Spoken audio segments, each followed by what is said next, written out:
6.3 million as stated in the 2025 budget summary. The other charge in the summary includes operational costs, provincial grants, governance division, and PGSP division. The recurrent budget here. The recurrent budget is essential for the day-to-day operation of our ministry and the effective support of provincial governance. This year's recurrent budget includes several key adjustments. One, MPA salaries. The salaries of members of Provincial Assembly have increased by 28.6% due to the new determination by Parliamentary Entitlement Commission. This adjustment ensures that our MPAs are fairly compensated for their crucial roles in governance. End of term, the second one is the end of term allowances of MPAs.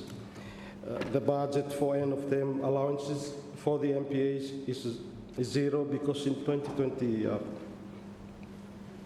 there is no provincial government whose term is ending. Hence the difference between 2025 and that of 2024. Third, the overall payroll, despite the increase in MPA salaries, the overall payroll has decreased because the terminal grants paid last year will not be paid again in 2025. So this reduction reflects our commitment to fiscal responsibility and efficient resource management. Fourth, headquarter operational costs. Other charges for the headquarters have increased by SPD 488, 367,000. This is 8.7% due to the reallocation of funds from the PGSP consultancy budget. These funds will cater to rental and other operational costs, ensuring the smooth functioning of our ministry. Fifth, the provincial grants. So there is an increase in provincial grants due to the movement of PCDA salaries to the provinces from the PGSP division at the headquarters. This reallocation ensures that provincial governments have the necessary resources to effectively manage their operations and deliver services. And sixth, the PGSP division budget. The overall budget for the PGSP division has been reduced by SPD 3.7 million. This reduction is due to the movement of funds from the PGSP consultancy budget to provincial government grants, specifically for the salaries of PCDAs, and to the headquarters operating budget. I say this reallocation reflects our commitment to decentralizing our resources and empowering provincial governments. The development budget focuses on long-term investments that drive sustainable development and improve the quality of life for our citizens. This year's development budget includes several significant initiatives. For 2025, the allocation for my ministry is 30 million, which is the same as the allocation of 2024 and 2023 respectively for the Provincial Capacity Development Fund. I must notify the Parliament that the allocation of $3 million to the provinces in 2023 was not transferred due to the South Pacific Games. There is, however, demand from respective provinces for this fund to be reinstated through supplementary budget of 2025. I shall work with the Cabinet to see how best the arrears can be paid by July supplementary budget. For 2024 allocation of PCDF to provinces so far, sir, I can confirm that 25 million has been transferred to the PGSP account at our central bank. I hope by end of December, the balance of $5 million will be transferred to complete the allocation for qualifying provinces. The Choiseul Township was not allocated any funding in 2023 and 2024, but this year there is allocation of 5 million. This is the first time for Choiseul Province to be allocated budgetary allocation for so many years. About 1 million of this amount is being allocated for consultancy work on Choiseul Bay Township. Sir, let me move on to the revenue sharing scheme. On reforms for 2025, the ministry shall focus on several key areas. Sir, a key reform is the revenue sharing scheme. The ministry is reviewing the draft bill of 2018 to see how to rationalize the vertical allocation formula for the amount that should go into provincial divisional pool. The 2018 revenue sharing scheme draft bill stated 15% of domestically collected revenue shall be paid into the provincial government divisional pool that will be horizontally shared across the 9 provinces based on a predetermined formula. Speaker say, I must inform the House that the revenue sharing scheme is only looking at domestically collected revenue for sharing with our provinces. This therefore excludes the grants, budget support, and the loans that may be secured by Somaliland's government. I hope to present a revised cabinet paper on a revenue sharing to the cabinet by the first quarter of 2025. The main studies on revenue sharing had already been undertaken, meaning that there are not any major cost implications for the budget 2025. The Speaker said there will be a revenue sharing commission set up of independent people to be carrying out periodic reviews on the vertical allocation formula and the horizontal allocation formula. This commission shall be appointed by a task force led by the Ministry of Finance and Treasury and the Ministry of Provincial Government and Institutional Strengthening. Sir, the revenue sharing scheme is to use the 5 criteria explained in the research paper recommendations as follows for horizontal allocation. Population of each province weighs 35%, land area in square kilometer weighs 5%, poverty index weighs 15%, cost of construction of public infrastructure 15%, and performance of provincial governments in financial and public expenditure management accountability, good governance, revenue mobilization is 30%.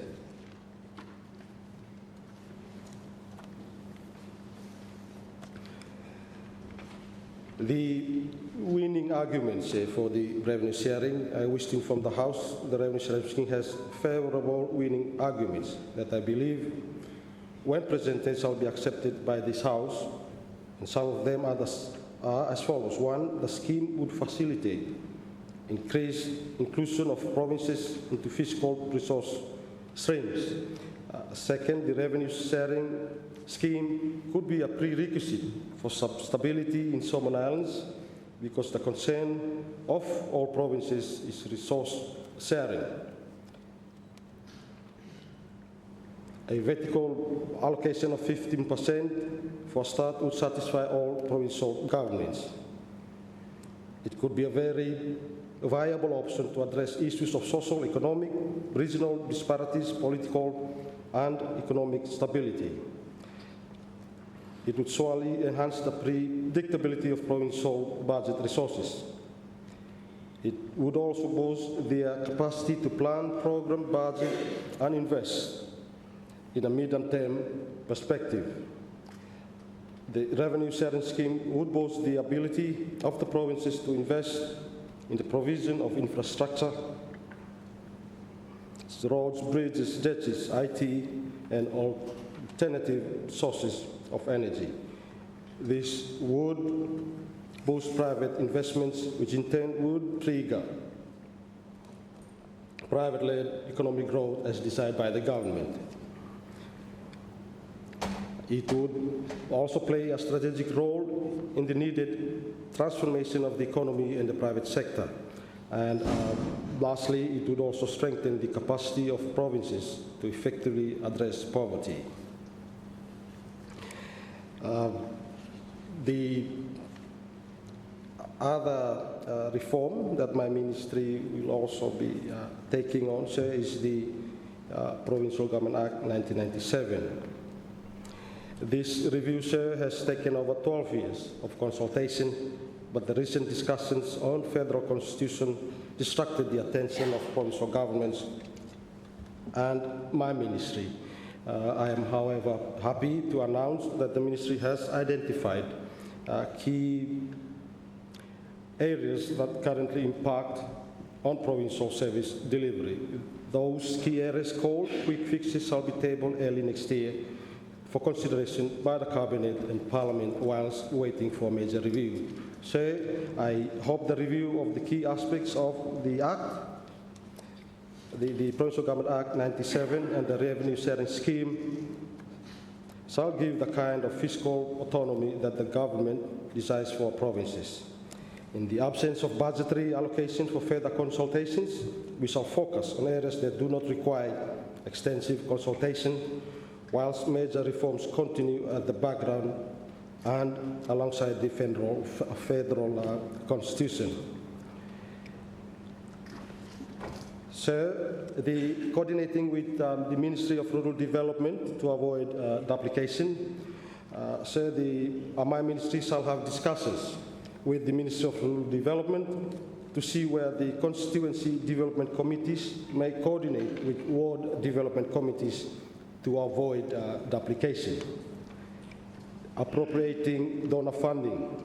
Sir, I can understand the need for appropriating donor funds, but I believe there is a need for that discussion be held between respective donor communities and the government. This idea should be further discussed during donor SIG negotiations. In conclusion, sir, the recurrent and development budget for my ministry is a forward-looking budget.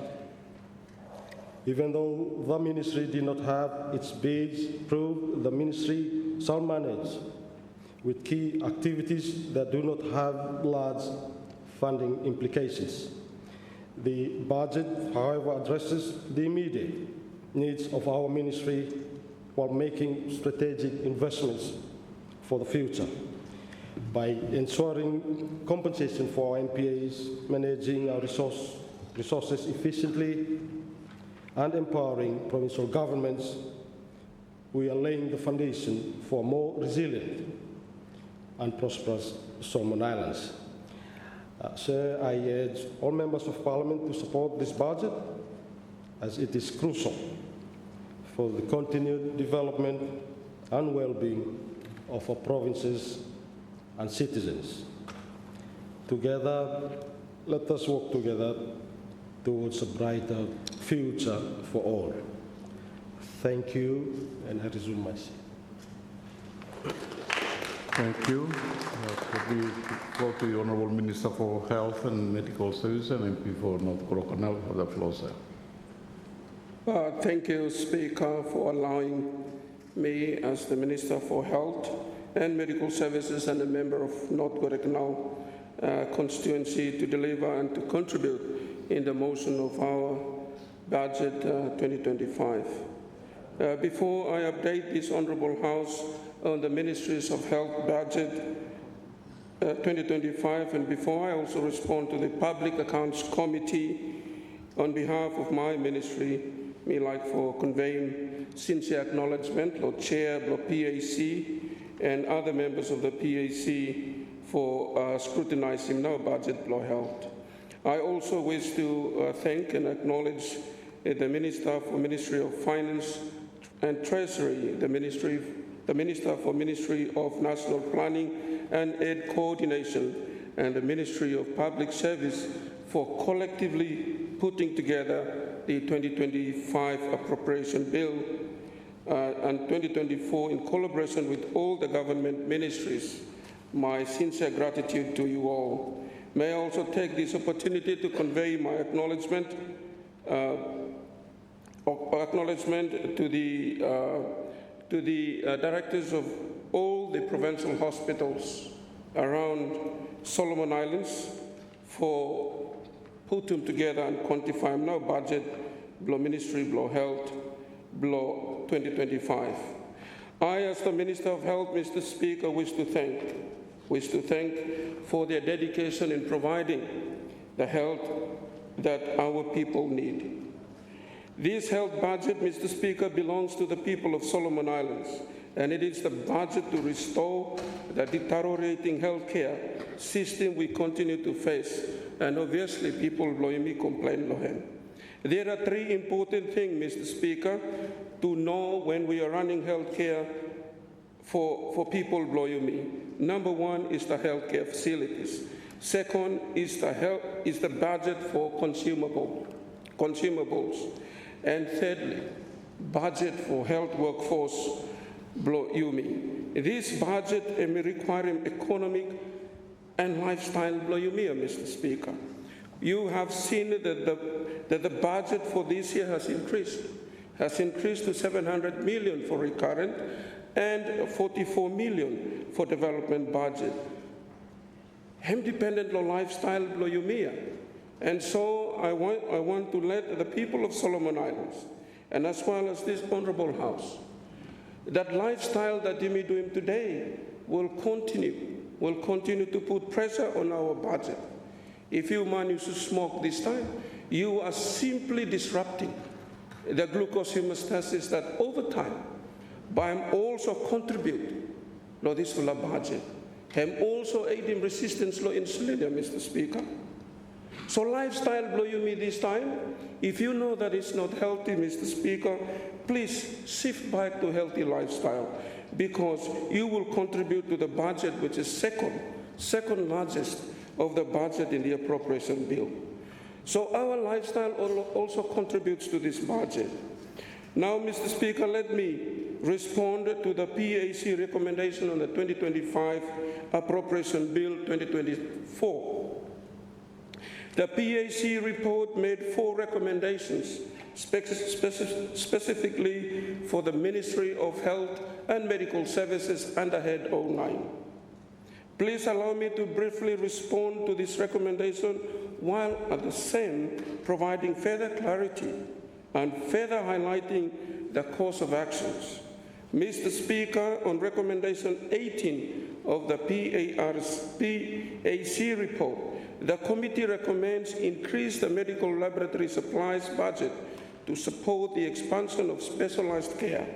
Additionally, continue investment for the procurement of new tests, equipment and reagents to meet the growing demand for these services. The development of the Comprehensive Health Medical Center funded by the PRC should also be supported to enhance health capacity and service delivery. Speaker, I note that the recommendation by the PAC on increasing the medical laboratory supplies budget to support the expansion of a specialized care for the 2025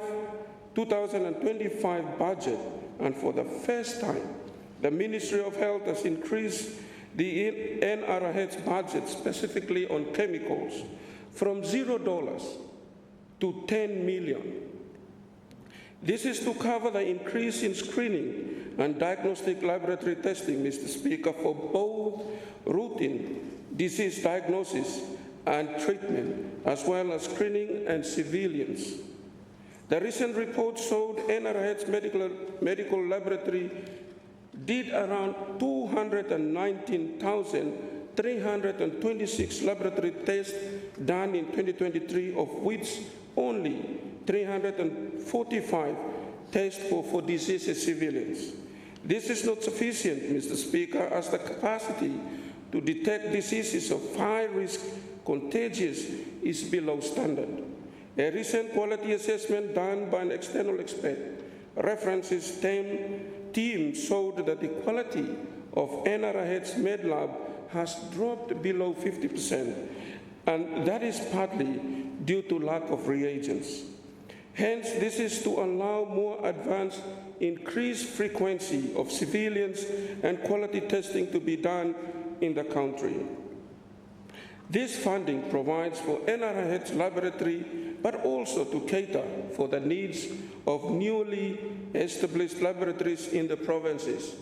And this year, I opened Lata Laboratory Hospital, Taro Hospital, Helena Goldie Hospital, and Good Samaritan Hospital. It is critical, Mr. Speaker, that NRH's laboratory provides ongoing support to the provincial hospital to better support diagnostic supporting services in the provinces. Further, with the new upcoming specialized treatment services, including the Comprehensive Medical Center, this would require additional diagnostic services for the new hospital, hence the increase in the budget. Mr. Speaker, on recommendation 19 of the PAC report, the committee urged the Ministry of Health and Medical Services to discontinue the use of term casual and to work towards securing permanent position for doctors within the establishment. The ministry should take immediate actions to address the issue and work with the Ministry of Public Service to expedite the creation of necessary positions. Mr. Speaker, I note the recommendation by the PAC to discontinue the use of the term casual and to work towards securing the permanent position for the doctors within the establishment. The ministry agrees with the recommendations and will liaise with the relevant line ministries, including the Ministry of Public Service, to ensure that the necessary changes are made. On the issue of the doctors being on casual, Mr. Speaker, this is a temporary and interim arrangements, given that there were no confirmed established positions available for their absorption in the service. While on the casual mode, it allows the ministry time to discuss the creation of the position required within the Ministry of Public Service. Mr. Speaker, for the 2025 budget, and in discussion with the Ministry of Public Service and the Ministry of Health under the establishment for 2025, 35 new positions have been created for the doctors, and 180 positions have been created for the nurses. Mr. Speaker, you would have noted that the budget for payroll is down and reduced by $15,932,923. However, this will not affect the current workforce for 2025. The reduction is due to various reasons, and to name the few, this includes the following. Number one, there is a significant reduction in the long dedicated service benefits from 75 retirees in 2024 to 52 retirees in 2025. Of the 52 retirees, 25 is being carried for long dedicated service benefits for 2025, while 27 are new retirees. Most deferred retirements of the long dedicated service benefits have been cleared in the third and fourth quarter of the 2024.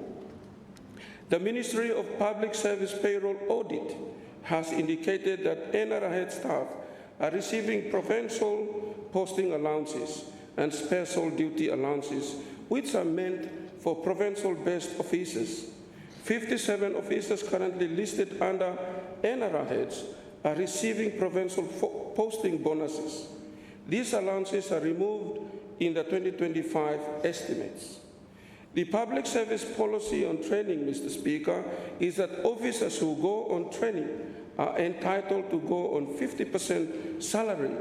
Currently, there are 30 officers from both the provinces and the NRHs who were listed under training in 2024, and estimates were calculated at 100% salary. Come 2025, Mr. Speaker, these estimates will be changed to 50%, half of the salary, to align with the public service training policy. If I follow law, no more, Mr. Speaker. If you mean like for changing, then you mean changing this whole policy. Mr. Speaker, the Ministry of Health and Medical Services payroll budget is within a safe zone for 2025 in terms of the Ministry of Health and Medical Services current workforce. Full-time establishment of 2,370. The estimates for 2025 is 2,747 by giving us a gap of 377 unfilled positions. With a new established position and absorption of our 35 doctors and 180 new nurses, we will have a gap of 162 vacancies. The ministry will work its hardest to ensure that these vacancies are filled up. And I assure the 35 doctors out there on casual work basis, but we have to take them up and push them through so that people will get them now permanent jobs. Upon analyzing the payroll, Mr. Speaker, between January and August 2024 by Ministry of Public Service, $203,499,554.21 was executed. So basically, there will be savings come closer of 31st December 2024. To further provide some level of confidence and assurance that the ministry is within safe zone, the breakdown of the payroll, $308,876,367 for 2025 is as follows. $282,498,885 is established for field and existing workforce, and pay below the current workforce. The ministry has a total of $25,392,273 for reservation and additional establishment. This one, including now recruiting 35 doctors, where PAC identifying low budget, and 180 nurses. $1,075,207 for contracts of non-clinical Wakaman Blow Health, that is on a 6th position, Mr. Speaker, first financial controller, two heads ARA managers, and 1 national infrastructure manager. And also, I am recruiting a manager procurement so that Hemilulu Gudna, lo supply chain, blow medicine, and 1 director policy and planning. For noting, Mr. Speaker, COLA, cost of living allowances, is inclusive in all the estimates that have been highlighted, total at $6,584,180. So the health workers below me across Solomon Islands, I'm not forgetting the COLA. Mr. Speaker, on recommendation 20 of the PAC report, the committee recommends addressing the existing gap in health equipment needs by prioritizing the replacement of equipment in major hospitals and addressing the equipment gaps in area health centers to ensure improved healthcare service delivery. Mr. Speaker, I note the recommendation by the PAC to address the existing gap in health equipment. That requires prioritizing For the first time in a long time, Mr. Speaker, the 2025 budget has allocated $9.5 million for specialized equipment for the National Referral Hospital and would also include for other provincial hospitals. This is an increase from $818,185 in 2024 budget to $9.5 million for 2025 budget, an increase of 91%. The increase in budget for this budget line is basically to equip other improved health facilities, including a new maternal ward complex, to include maternal care services such as gynecology, antenatal, and birthing services, which accounts for the highest bed occupancy rate of between 86% to 95% bed occupancy rate, Mr. Speaker. There are planned ward extension for physiotherapy and rehabilitation, thus may require a new equipment to provide healthcare services. This funding should also cater for replacement of specialized equipment with new emerging diseases and increasing burden of diseases and continuous usage of specialized equipment. Most specialized equipment have now reached a point for replacement, Mr. Speaker. So I thank the PAC for their recommendation on this. Under our development budget 2025, Mr. Speaker, the ministry has an allocation of $16.5 million on specialized equipment. This is basically for the procurement of medical equipment for 3 new area health centers, Konade, Tukutaunga, Wagena, and 3 new rural health clinics, Leona, Dedeu, and Go Talai. That will be completed in 2025. Mr. Speaker, on the recommendation 21 of the PAC report, and it reads, the committee recommends that the Ministry of Finance work closely with the National Medical Store to ensure that needs assessment is completed prior to setting budget ceilings. The committee further recommends that the government maintains the increased expenditure levels for the Ministry of Health and Medical Services in 2025 for essential medicine and chemical items across all health facilities. Mr. Speaker, strengthening supply chain management system for pharmaceutical and medical supplies to improve access to essential medicine and generating efficiencies and recognize priority for the Solomon Islands health sector strategy, such as the Strategic Plan 2022 to 2031, outline the need for a comprehensive supply chain reform and digitalization to enable usage-based quantification and for the health system to respond adequately to service delivery needs, including during health emergency. The National Health Strategic Plan recommends strategic use of the pharmaceutical budget, particularly as demand for pharmaceuticals is expected to rest advert or at least postponed the progression of high burden, high cost diseases such as diabetes and hypertension.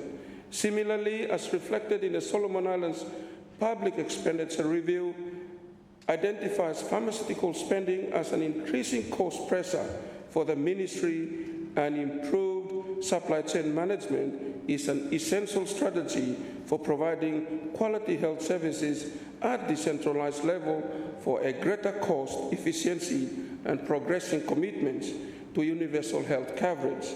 Mr. Speaker, the ministry has over the last few years recurring shortages of health products. The situation which impacts the delivery of services has become increasingly problematic, promoting the government to put supply chain management as one of its top priorities. In this context, Mr. Speaker, my ministry has requested for a technical support with the World Bank for the review of its supply chain management, and this review and assessment took place in September 2024.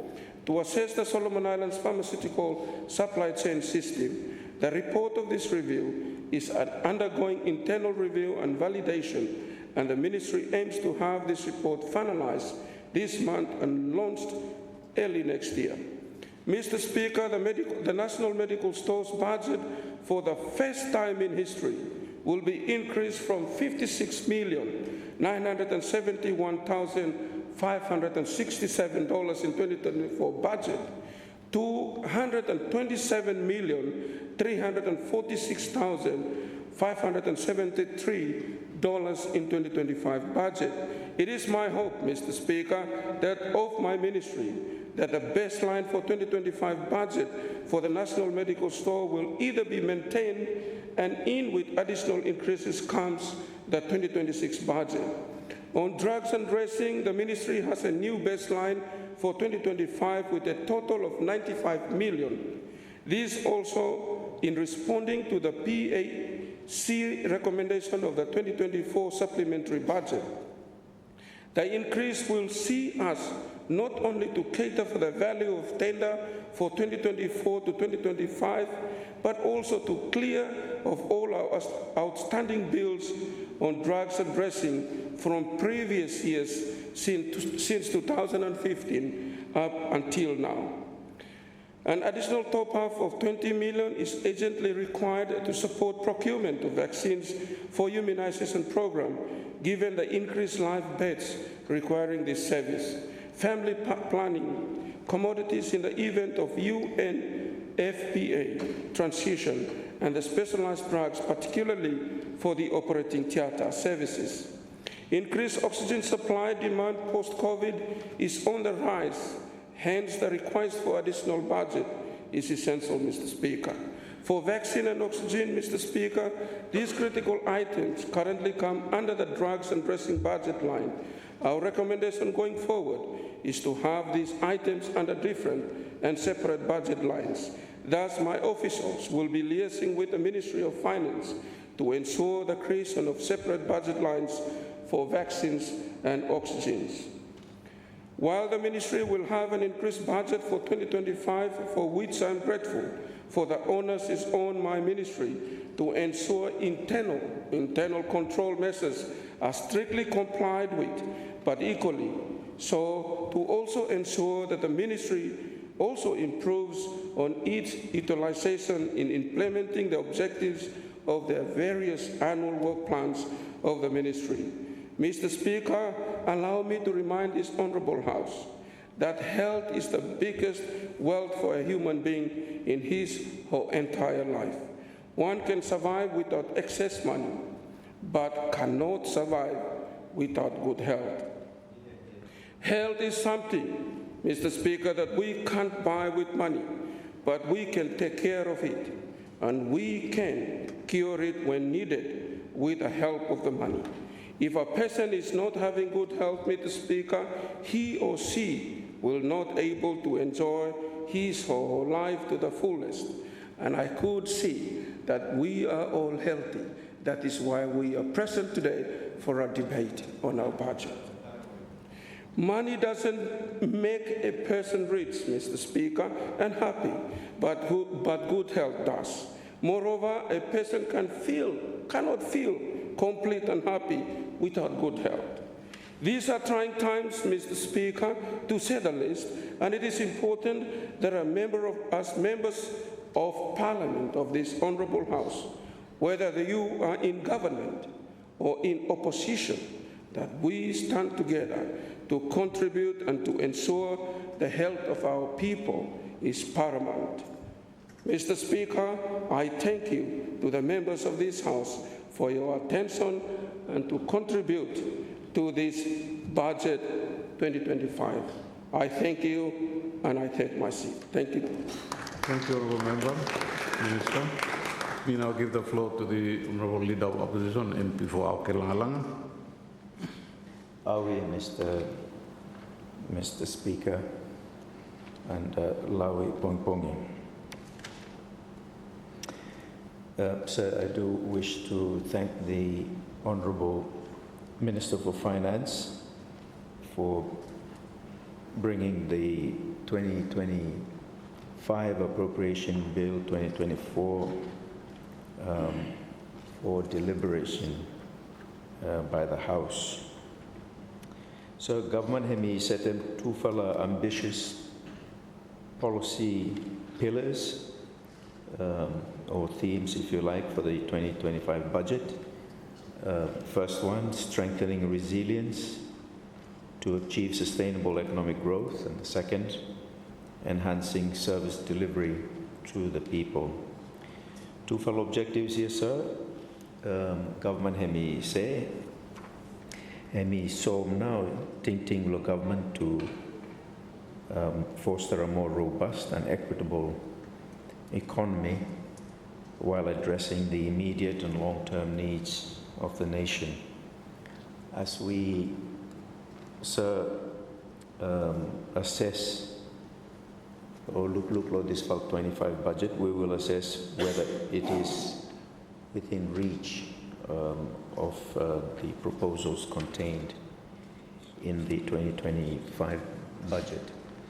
At the outset, Mr. Speaker, and as usual, an examination of the budget reveals a significant gap between these aspirations and the reality of its allocations and strategic focus, or the lack of it. So while the rhetoric is promising, tok and baro her good milaikem, the actual measures that are contained in the budget, they lack the depth, the coherence, and the scale, the size of allocations required to deliver on these goals.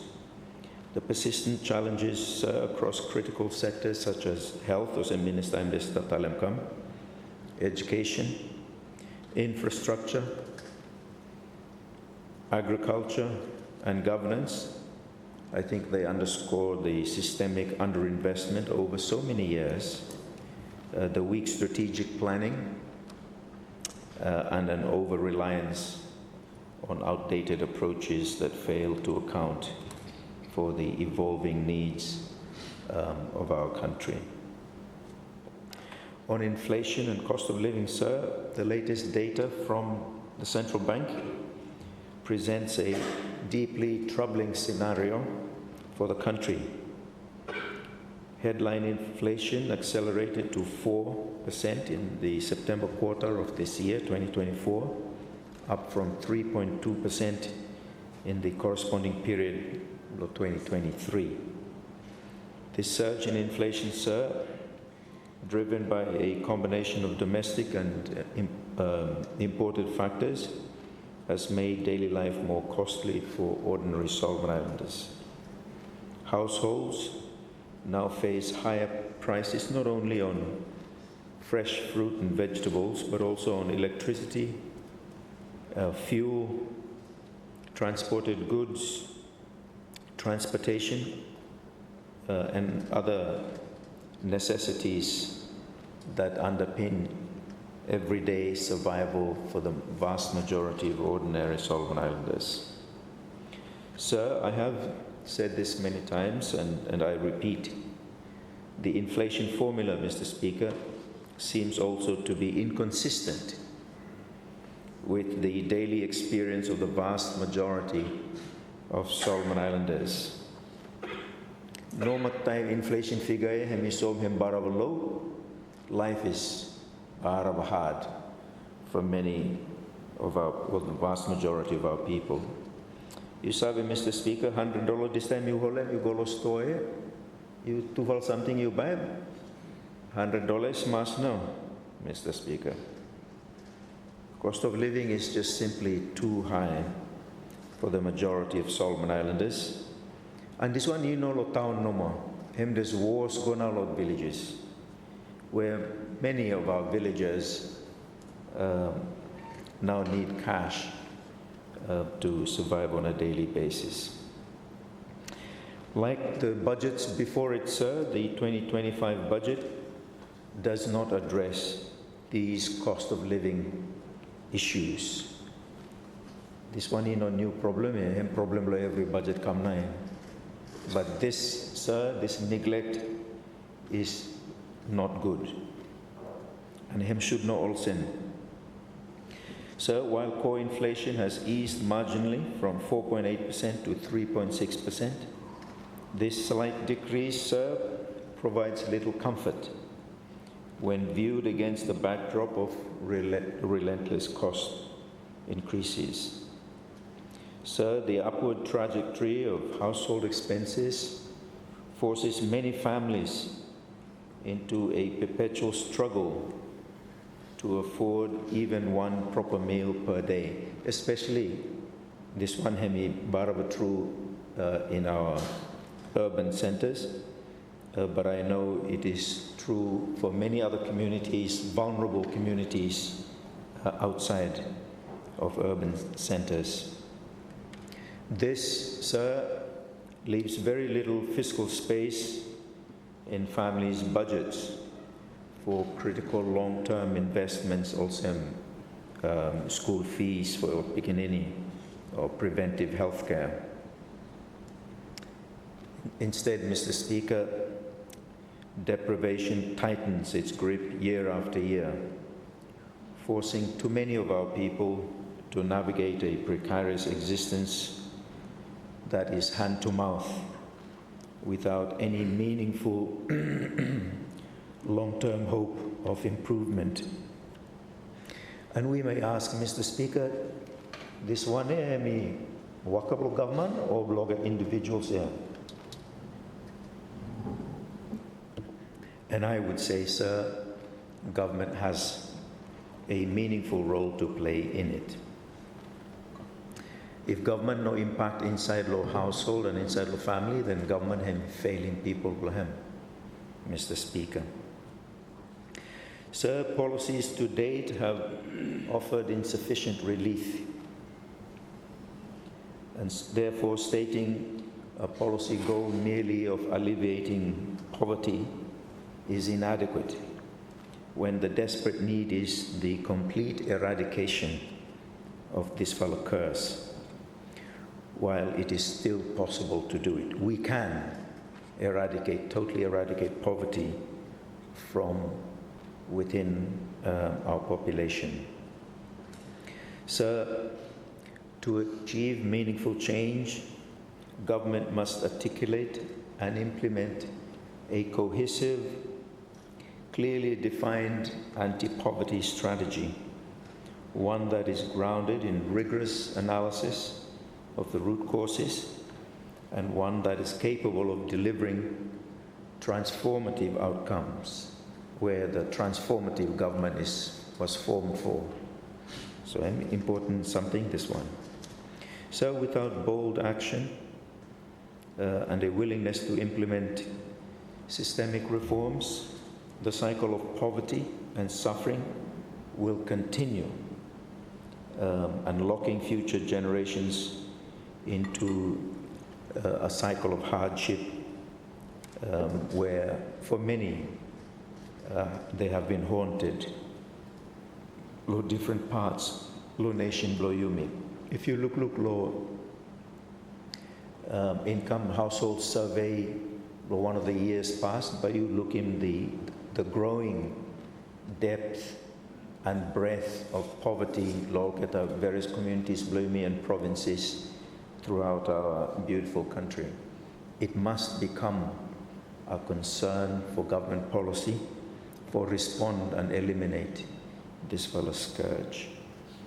So on food security and nutrition, the cost of food remains a critical and persistent problem.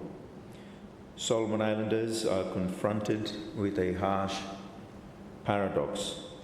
That is, that affordable food is predominantly imported and nutritionally deficient, while healthier local foods remain unaffordable for many. Noodle now cheap. Hem cook quick time, taste nice, but hem no healthy or some minister de stalin. But local KK is becoming more and more expensive. And I don't think it's the fault of the farmers. Ogeta Maswaka, they've got to bring it to market. And time to bring him to market, fuel cost them inside now. cost below repair maintenance because of the road no good inside now. Or with something, drive them up and have a result of local foods becoming way more expensive than unhealthy imported food. And this is the paradox that people below you may face him. Of course, the result is NCD remaining persistently, stubbornly high inside low population below you me. So, although government had me talk about commercial agriculture and also 200-hectare coconut planting initiative here, there is an absence, sir, of targeted policies and programs to promote affordable, nutritious local food production on a scale that would, sir, really make a meaningful dent below this one. Of course, you may not expect him that all of it should come in a single year's budget, but you should start for looking. This one, governments have said over the past 10 years, tu about doing, but oget not doing. And so I was hopeful that the 2025 budget would make a serious attempt at it, but it looks to again be absent, Mr. Speaker. So there is a $6 million allocation where we labeled food security, but on closer inspection, sir, focus below this all 6 million hemlock cattle and piggery projects, and of course they're important sources of nutrition, protein, but it does reveal the limited scope of government's intervention to enhance food security. So improving local food supply chains, reducing reliance on expensive imports and unhealthy imports, and actively encouraging the cultivation and distribution of locally grown, healthy produce seems to me to be absent from government's agenda. Time you may talk about or get something is you may must remember one Master Blue me say of Gospels here, where your treasure is, there your heart will be also. If you may like him healthy KK, you may invest in it. Time you look low budget and you look in size low allocation low hem now you saw that through now heart block it block government hem low something in. But if you may talk about him, go night day. But if you no look him sizable investment low hem, you may talk nothing no more, Mr. Speaker. So there is need for government intervention on the supply side to achieve its policy goals of cheaper and healthy food availability throughout our population centers of the country. On electricity costs, sir, cost below electricity in Solomon Islands remain extraordinarily high, in fact the highest in the world. At least we're known for one thing in the world, we have the highest cost of electricity, averaging about $1.03 per kilowatt hour, far exceeding rates in other Pacific countries. Lo Fiji, around 34 cents per kilowatt hour. Of course, globally, many countries have even cheaper go more. While the 2025 budget marking $3.5 million for renewable energy development and a meager $940,000 for specialized equipment to improve energy efficiency, these measures fail to provide immediate relief to households burdened by extremely high electricity costs. So for all the public investment that has gone into SIEA over many years through high tariffs, donor funds and on-lend funds, electricity costs remain stubbornly high. It is not clear, sir, to what extent the high tariffs are masking inefficiencies and low productivity in SIEA. Unfair to us, lo customers, sir, to be paying for lack of productivity and inefficiencies where him plague him SIA, but tariff him hide him mask him no more. So the Tina Hydro project, a cornerstone of the country's long-term energy strategy, remains several years from completion. We misalnya just extend it more. In the meantime, there are no consumer subsidies or tariff reductions or transitional measures in place for alleviating cost pressures on households. We're facing this burden here. Hem government just forget them no more. The approach is man lake life. Hem no approach low budget. You mean no worry one them households go through low cost, low electricity. So Tina Hydro, unfortunately, sir, locks the country into the high electricity problem for another 30 years after its commissioning. Yes, sir, it will reduce the cost of electricity by 40% from current prices when it is commissioned. But the resultant cost after 40% reduction here will still be the most expensive electricity in the Pacific Islands region, Mr. Speaker. For a 15 megawatt hydro project, sir, Tina is just simply too expensive. It is 8 times more expensive, sir, than 15 megawatt projects in similar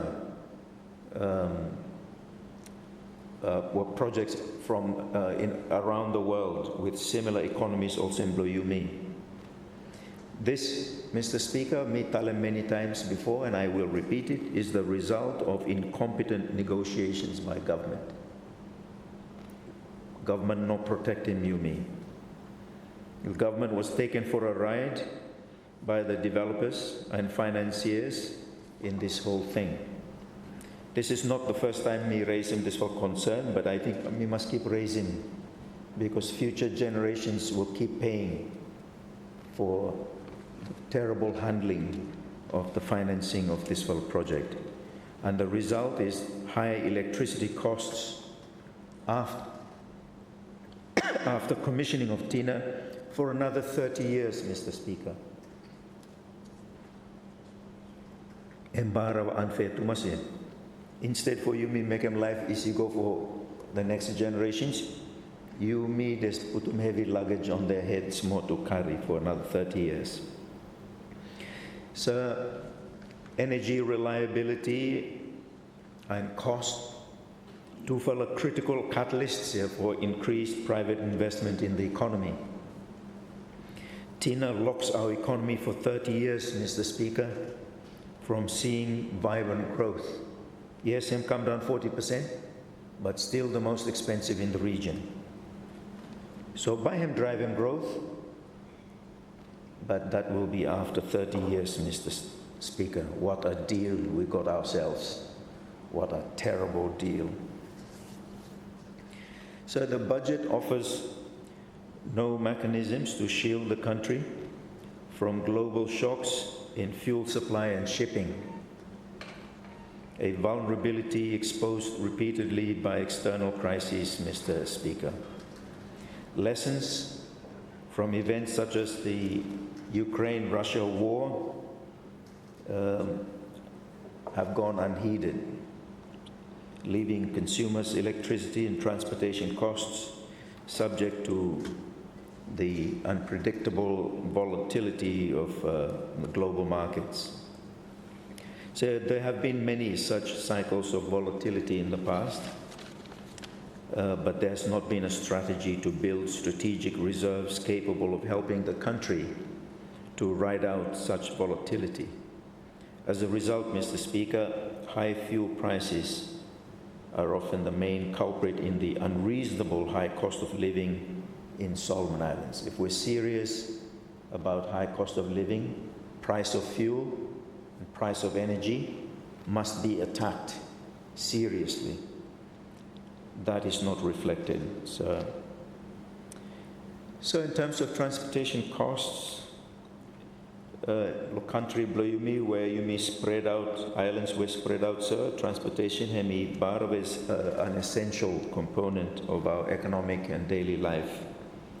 The 2025 budget, sir, allocates $36 million to the National Transport Fund program and $14.2 million to maritime infrastructure projects.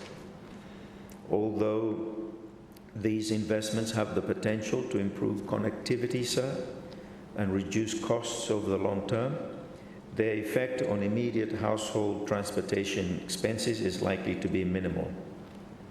Without, sir, targeted consumer relief or more direct interventions, transportation costs will remain stubbornly high, restricting economic opportunity and mobility for ordinary citizens who rely on inter-island travel. On communication costs, Mr. Speaker, digital connectivity and communication services, which are pivotal in catalyzing economic development and empowering local entrepreneurs, receive only limited attention in the 2025 budget. Despite allocating just over $2 million, sir, for specialized equipment upgrades, the focus remains narrowly on infrastructure rather than on making services more affordable. With internet coverage, sir, reaching around a mere 12%, high consumer costs continue to impede digital inclusion. So the cost of internet, despite the introduction of the undersea cable, remains expensive. Unlike other Pacific nations such as Vanuatu, which has successfully adopted policies to reduce tariffs and subsidize services, Yumi, Losolo, we're yet to do anything of that nature, sir. As a result, communication remains an expensive luxury for many. Yumi, time talk about undersea cable here. We all were looking forward to very fast internet, very cheap internet, and a good outreach. But the reality, after years now of the subsea cable, reality different. On housing affordability, Mr. Speaker, the urban housing crisis demands urgent policy action. So, with a clear deficit in good and affordable housing in Honiara and in other urban centers, this whole issue is strongly felt by young indigenous Solomon Islanders who are priced out of urban land markets. Price for property is so high that many of our young professionals who graduate and come back just simply cannot afford to own houses. And then this time banks make them hard go more. So on salaries located, hard to must for take them loan for buying property, for building property or buying a complete house, Mr. Speaker. These are not matters where you may leave him go forget individuals and families located. No way, Mr. Speaker. These are matters government policy must address in if we have the focus on our people. So budget allocations of $2.9 million for urban land development program and $6.65 million for capacity building initiatives. Really no focus for addressing this problem. It is a structural problem that has been there for many, many years, but you mean no thinking around him. This one, first time me raise him all well, all get years past, and governments past have also ignored it, and him not in the 2025 budget either, Mr. Speaker. So there are no immediate measures to alleviate the current affordability issues And so there is a big disconnect, and it betrays lack of government focus on Indigenous Solomon Islanders seeking to own their own homes in Honiara and other urban centers. So by me find them, sir, of course, Tagalog young professionals here will gravitate to all Olketa settlements and rent and live in conditions that are probably not very suitable, but it is only what they can afford. So, any place law government for look at something here, Mr. Speaker. You may not think him that government no got role him. As usual, Mr. Speaker, government continues to treat foreigners as equal to Indigenous Solomon Islanders in its urban land practices. What is expensive for Solomon Islanders really is very cheap for foreigners because they have access to capital. Or properties lo Honiara, because Honiara cannot expand more, value him go up here exponentially, and him pricing Indigenous Solomon Islanders out of the market, both residential and commercial property. And we will see the industrial commercial property market will be taken over by foreigners here, Mr. Speaker. It's happening right before our eyes. And Nogata own people, will be deprived of opportunity. Because you mean Nogaremot can for them it's small money, but for us it's huge, Mr. Speaker. And something many countries have dealt with it, Mr. Speaker. Even Australia, UK, Canada, US, or big developed economies have had to protect their own in land policy. Again, this one, first time we raised him, this one, Mr. Speaker. I've raised it in many budgets over the many years.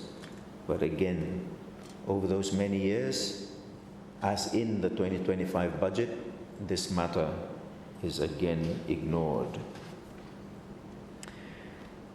Sir, Los Public Service, Mr. Speaker, conditions the COLA of 3% awarded here. Sir, of course, we're in a context of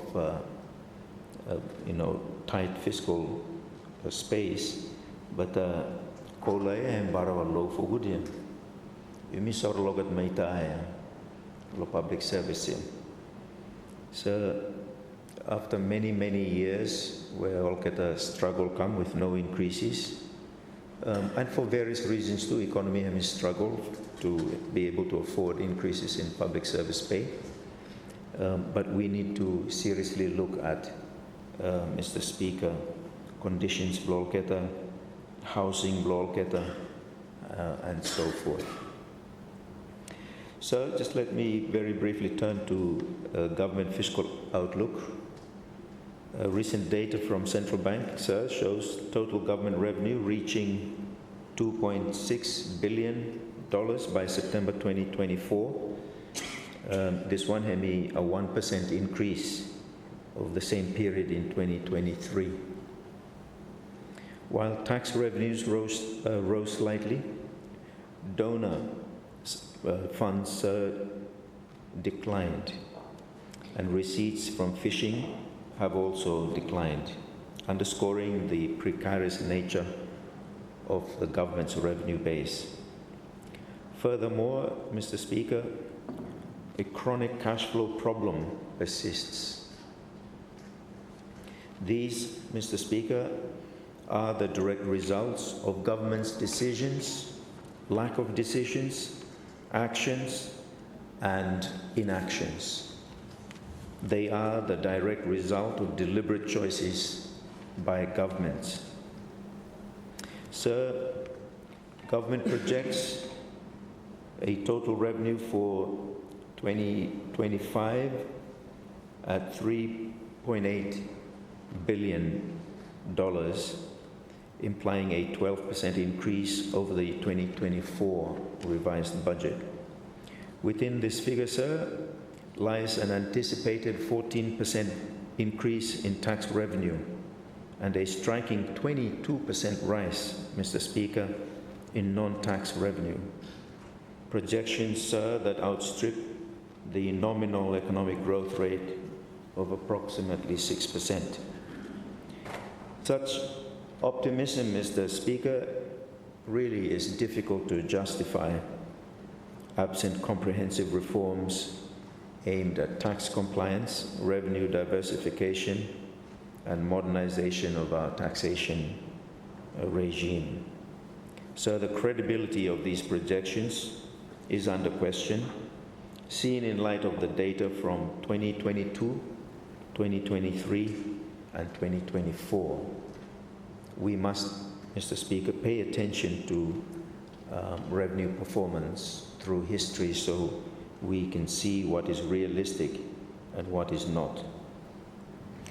So delays in implementing the much discussed VAT bill, now postponed until next year, further erode confidence in government's fiscal strategy.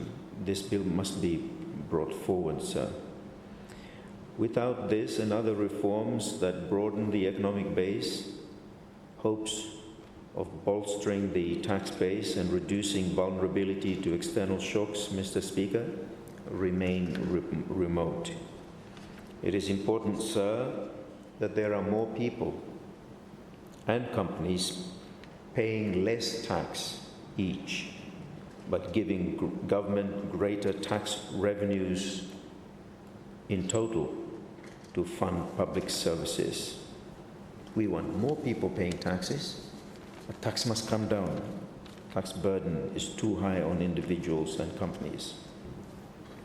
High taxes and a complex punitive tax regime, Mr. Speaker, deter the quality foreign direct investment that we desperately need. This creates a vicious cycle, sir. High taxes discourage investors, yielding a narrow revenue base and weak reserves, prompting government to consider yet again increasing taxes or creating new taxes.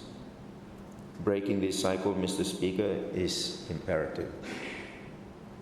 The government, sir, must enact rational, transparent, and investor-friendly tax reforms and position Solomon Islands as a top investment destination in the region where there is certainty with regards to taxation, the incidence of tax on business, and move decisively to simplify and rationalize our tax regime.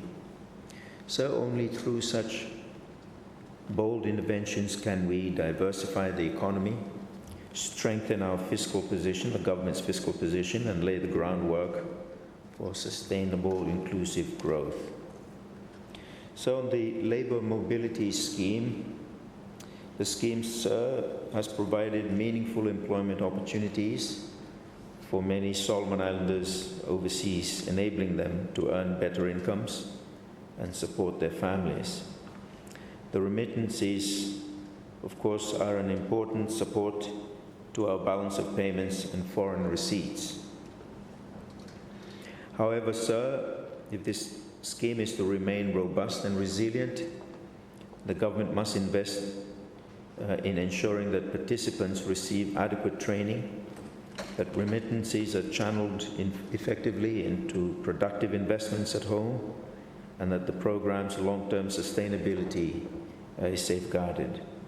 Further, Mr. Speaker, there is a need for government to negotiate for fee-free transfer of remittances home, and also that the costs of accommodation and travel are not charged to the workers. The benefit of the labour mobility scheme to the Australian economy, for instance, Mr. Speaker, is many times greater than that to Solomon Islands. There is need for a mechanism to equalize the benefits of the scheme. You know, Mr. Speaker, the entire Pacific Australia labour mobility scheme is worth $2 billion Australian dollars a year to the Australian economy. And to Solomon Islands, remittances believe me, I think I'm around 200 million Solomon dollars. Minusau how that is an equalizing of the benefits from the scheme. It is good enough grounds to seek further concessions in the scheme, Mr. Speaker. So the government must collaborate closely with Australia and New Zealand to address the issue of absconding by participants in the scheme.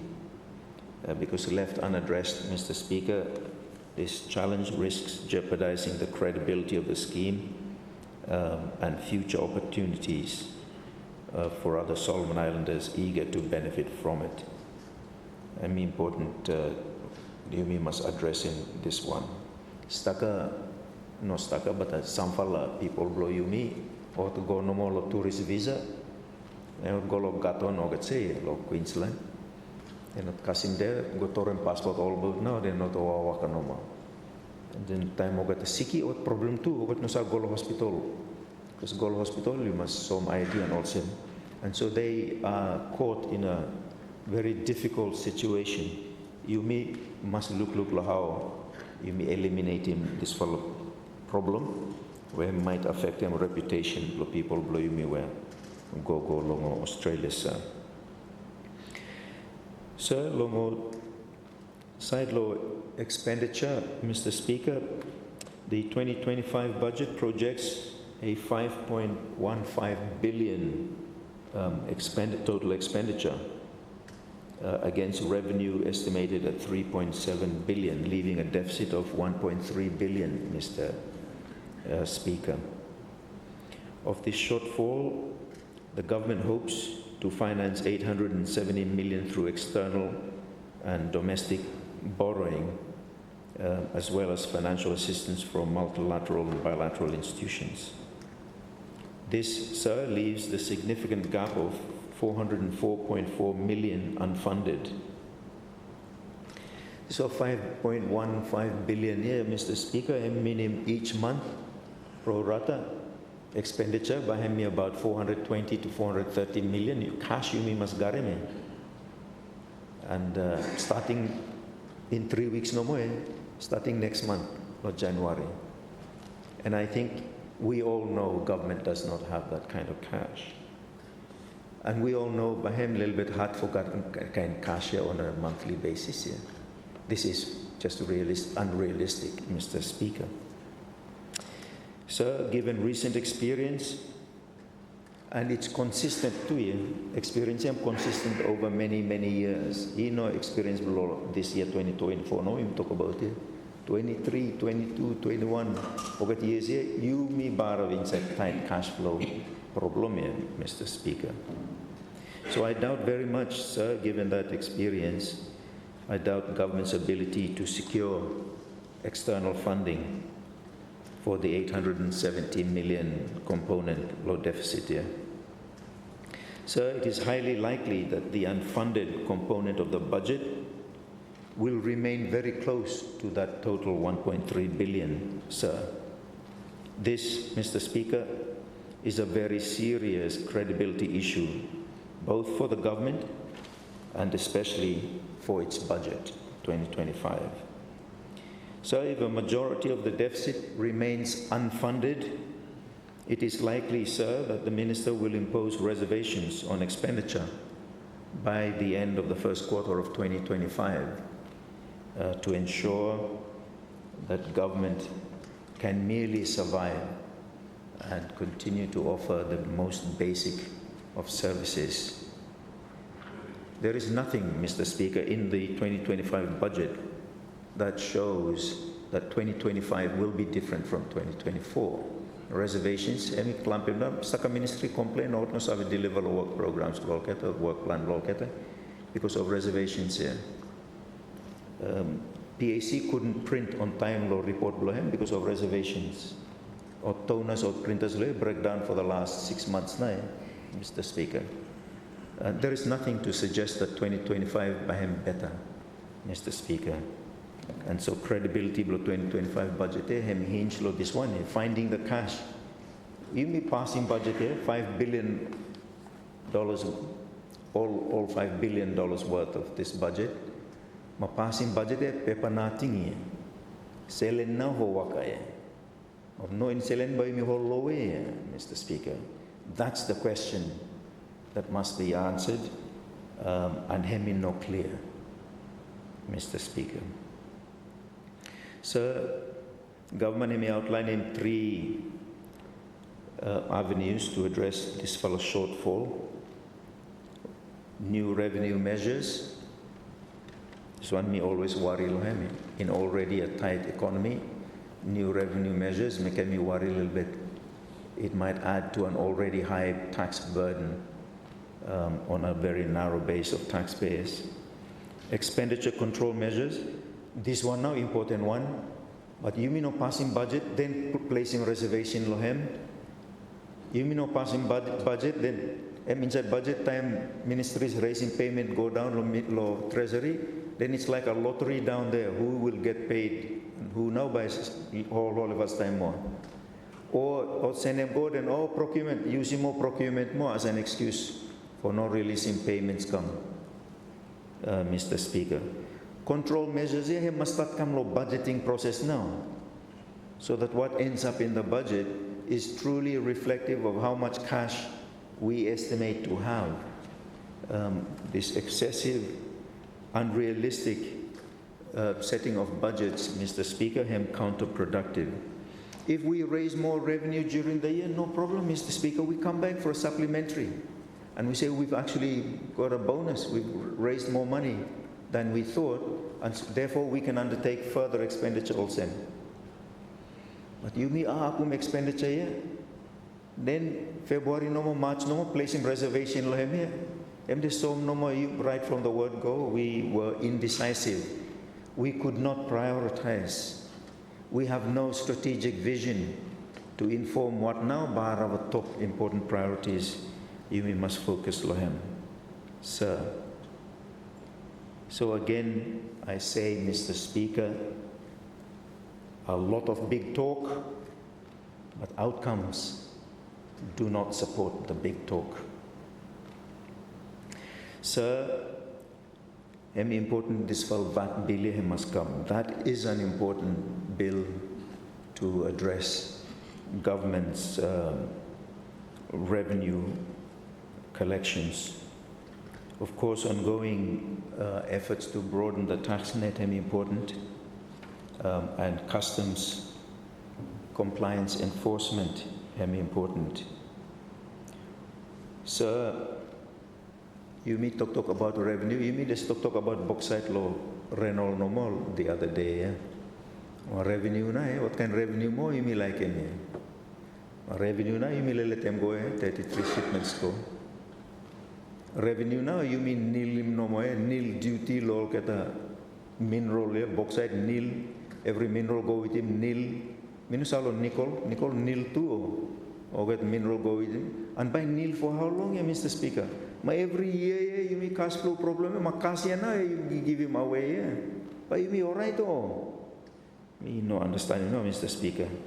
We seem to be reaching for things that are far away, while the things that are right within our reach, you mean not our reach for him, Mr. Speaker. Why?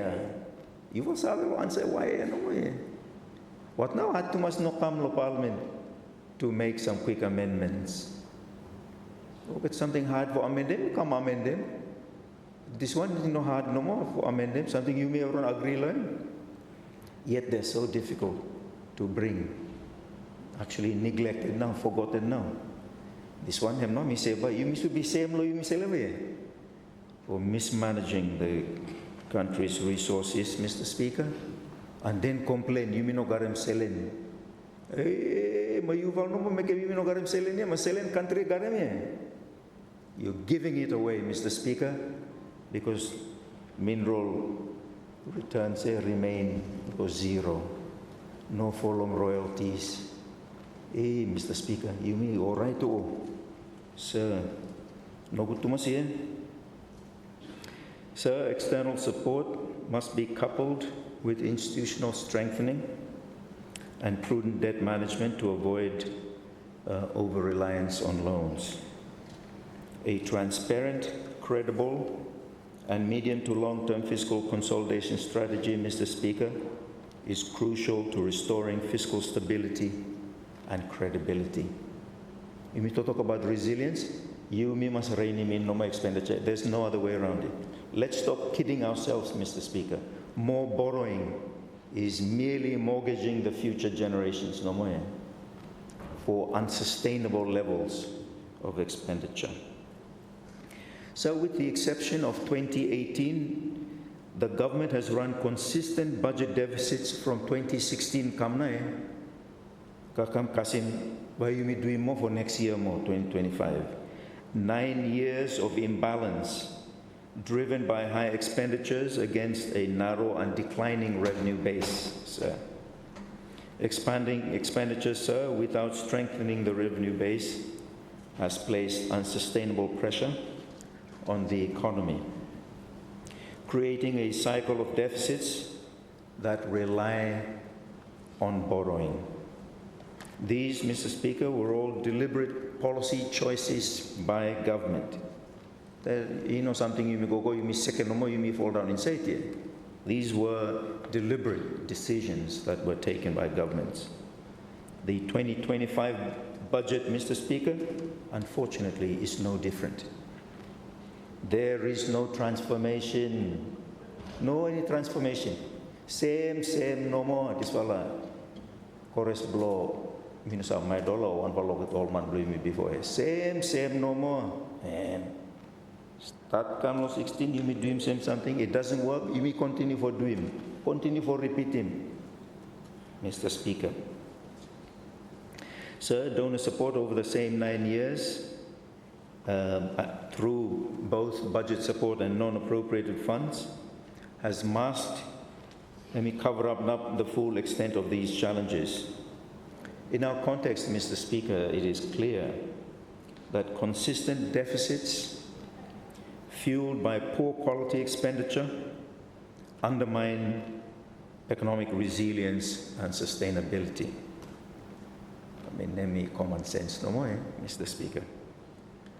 As suggested by the central bank and the IMF, expenditure reductions could, Mr. Speaker, alleviate these risks. But we lack the political will, Mr. Speaker, to take those decisions. Responsible fiscal management, sir, requires prioritizing spending and aligning spending with revenue realities. It is clear, Mr. Speaker, that government has not followed these recommendations. Sir, it is reckless fiscal policy, unsustainable levels of expenditure, increasing levels of deficit that are unfunded, Mr. Speaker. These together, sir, has resulted in government's precarious cash flow situation. As a result, Mr. Speaker, the procurement system has become a tool to deny or delay expenditures or payments as a mechanism to manage cash flow. This in turn, Mr. Speaker, results in low budget execution by ministries and ineffectiveness. It all stems back, Mr. Speaker, to reckless fiscal policy. Time formulating budget yet? You make clear now what now priorities. Everything is important, but some things are more important than others. And of the things that are more important than others, some are strategic. You do one thing, it will affect 5 or 10 different things. We have to have a sense of what is very important and what is strategic out of that, Mr. Speaker, because we have very, very limited resources. We have scarce resources that must be allocated in the most efficient way, Mr. Speaker. The 2025 budget, same budget for the last 10 years here, does not, Mr. Speaker, demonstrate that it is being strategic. So let me come to tourism sector. Minister Hem look smile come me, so a little bit small comment lo him. So Solomon Island, the most beautiful of all the countries in the Pacific Island region. Number one now, Solomon Island, Mr. Speaker. Every 1, 2, 3, 4, but you mean now number one, Mr. Speaker. I think we all agree. Pristine natural landscapes, rich cultural heritage and diversity, rich linguistic diversity, historical treasures, but all of that remains grossly underutilized. Vanuatu, close to 1 million tourists a year. You mean 10,000 no more. Fiji, more than 1 million a year. You mean 10,000 no more, Mr. Speaker. You know new problem too here, Minister. You just come here. You know new problem. You heading one whole tough ministry, tough sector here. If we are serious about this sector, Mr. Speaker, the initiatives for changing hem no inside law budget, but hem must start law budget. Of course, government cannot do everything, Mr. Speaker. I'm not saying that government must do everything, no more. But government now for footing for starting, Mr. Speaker. Sir, following the games last year, we visited arrivals and Kasim 17,000 during the games. This time, Hem Kasim 9,855, first half of this year. This one, reflect now the lack of investment in both infrastructure, product development, and international marketing. We lag behind our regional friends because there is a lack of a strategic vision, a political will that's committed to making transformative changes in the sector, and meaningful government commitment. So without targeted policies and improved accessibility, also Bayumi continue for experiencing this lethargic interest, lethargic growth, low tourism sector below Yumi. Again, time we look 2025 budget, Mr. Speaker, hem no so many seriousness below government, below this important, very important sector. So there is no transformation here, Mr. Speaker. Where your treasure is, there your heart will be also, Mr. Speaker. If tourism is a treasured sector, important sector, there your treasure will be. You will allocate it in the budget. It's not, Mr. Speaker. That's the evidence. Sir, beside law agriculture, hemi looking funding increase from 30 million, or this year's budget, to 50 million in 2025, sir. But this infusion is only focused on cocoa and coconut development programs. Bar of good. We need those two crops for really bar of a go up.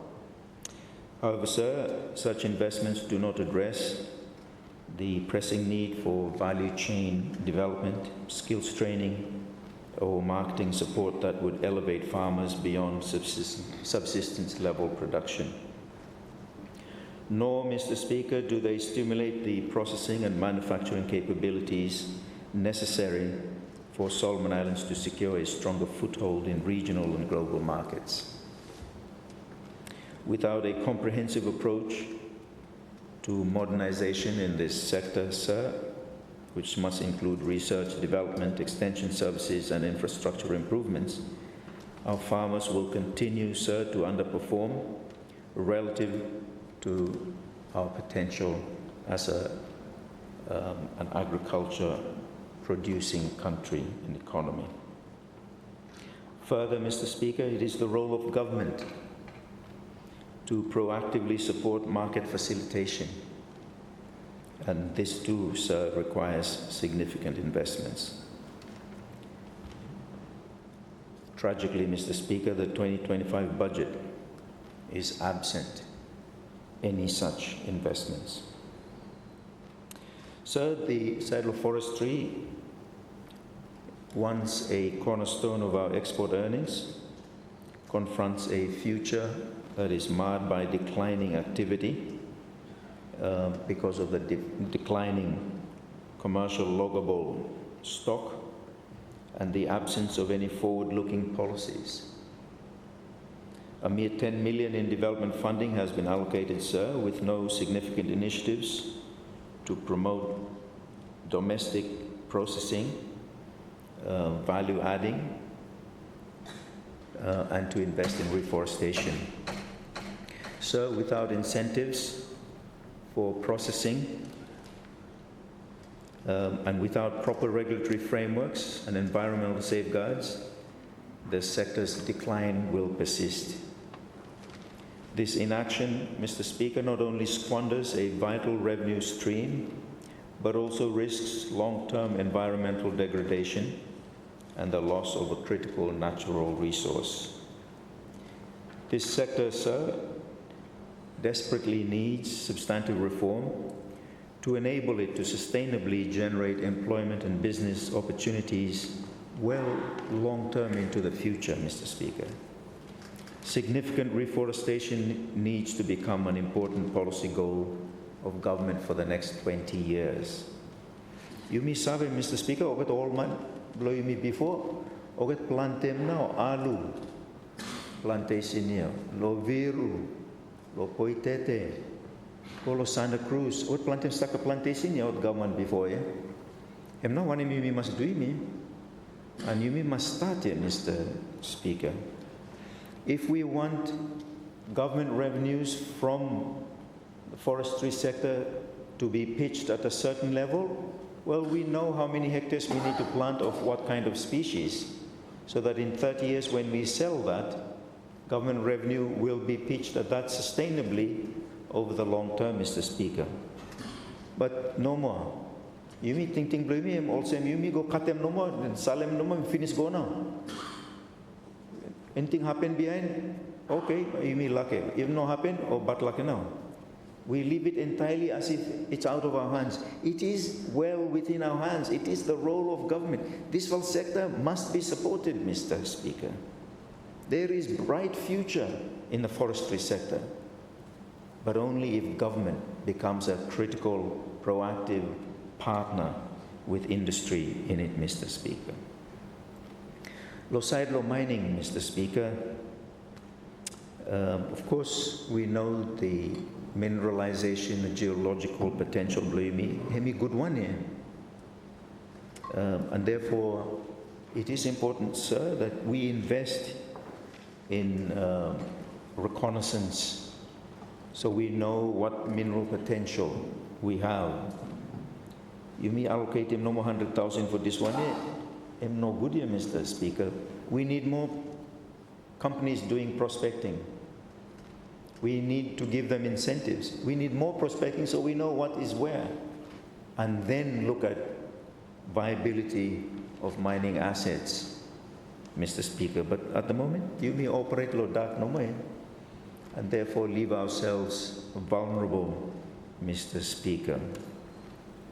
Sir, 300,000 for construct and upgrade national laboratory, Mr. Speaker. This one every year me raising 2 years. Because we are vulnerable totally to companies, mining companies, or go mine, or take them oil, or to weigh, you mean just take them weight or give him. Then or say, oh, grade also, we just accept it as the gospel truth. Then I would say quantity or mineral also, any another mineral, you mean no idea now. Me no sabe how this is acceptable to anybody, Mr. Speaker. It is unacceptable. It ought to be unacceptable, Mr. Speaker. But how do we not give ourselves the capacity, the capability to be able to know so we can make policy choices? That comes with having a good laboratory, Mr. Speaker. So we are advised by our own people, by our own officers, look at something here, and that companies do not monopolize the information that decision making is based on, sir. This one here me consistent disappointment blow me over many, many years, Mr. Speaker. Koko meeting also no, this one deliberate thing man. Government no interest no more doing about something here. I go, what time now I become important lo you me. But I go complain, revenue am go down, deficit go up. Sir, the mineral sector presents the greatest growth potential into the midterm. However, without a strong and robust regulatory framework, it is better, Mr. Speaker, that the minerals are left in the ground. Government is not serious, Mr. Speaker, in reforming this sector. Not so far. Our recent experience, sir, is demonstration of the insincerity of leaders in government, sir, in the mismanagement of our mineral resources. So bad governance, mismanagement are the two words that best describe government's approach to the mineral sector. Government clearly has not learned the lessons from the demise of the forestry sector. Because tufal word itu, Baraba accurately describing forestry sector to you, Mr. Speaker. Bad governance and mismanagement. So, with regards to fisheries,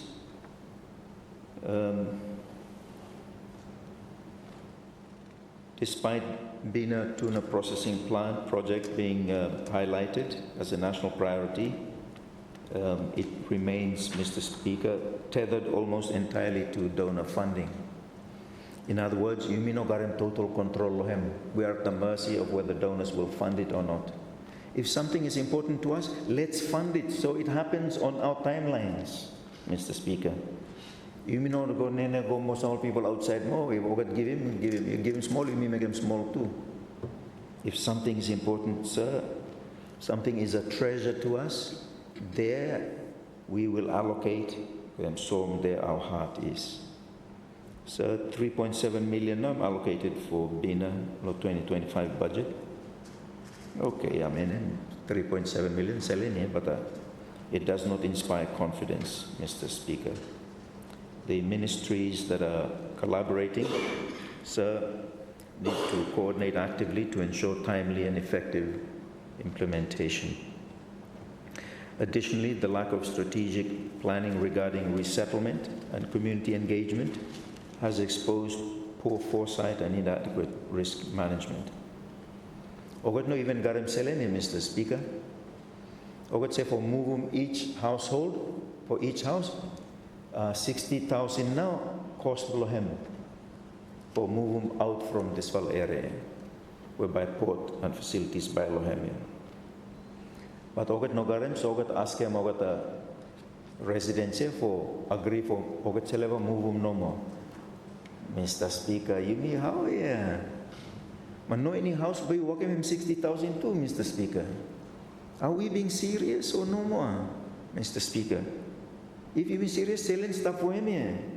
And you mean no robbing people blaming also, man. Man who walk him house blaming finish the stuff picnic go grow up in the house, you mean say 60,000 you move home. Or no more now, budget no fit, so by you out himself you move him go to north side law, hill or north side water. Eh, Mr. Speaker, you mean not treating people blame me also, Mr. Speaker? I'm no good here, sir. You mean need for thing around him everything here, Mr. Speaker? Then allocate him selling for him. Time you mean allocate him selling, him now you mean little bit lulu go, oh anything no more, totoro him go. Also, Mr. Speaker. This one am so too much low heart blow meet while me blow is quick, because people blow meet while, Mr. Speaker, and Central Kwarai too. Me welcome melting pot now, Bina, me welcome join Lodena, border block, tribal constituency, blow me well. Oh, people blood blow meet well too, blow me well tribal too, Mr. Speaker. But it speaks to how we approach these projects going forward, Mr. Speaker. Let's treat our people with fairness and justice, and where all get a look in that they're not being marginalized by development. Lord communities blow you mean. Sir, lo side lo Noro, sir, Noro is a vibrant town thanks to the tuna processing facilities there.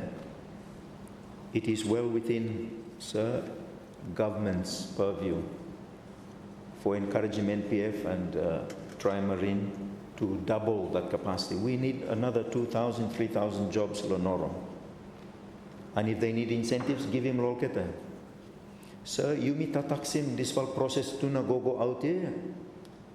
Hey, you should out him that fal tax here, Mr. Speaker, to give incentive to our shareholders here to increase that fella, the production of that fella facility. If we need him financing, government should be involved too, make him easier a little bit for securing financing. We want to create more jobs. Noro is waiting for those jobs. Bina by come up, but him a little bit to 380. Noro is right there. Let's create those jobs right away. Next year, Mr. Speaker. Impossible, yeah? Because something we have work a finish here, Mr. Speaker. And therefore, to do that, there must not be an idle day, Lonoro. There were days when not enough fish in land, Lonoro. And therefore, 2-3 days, no any production.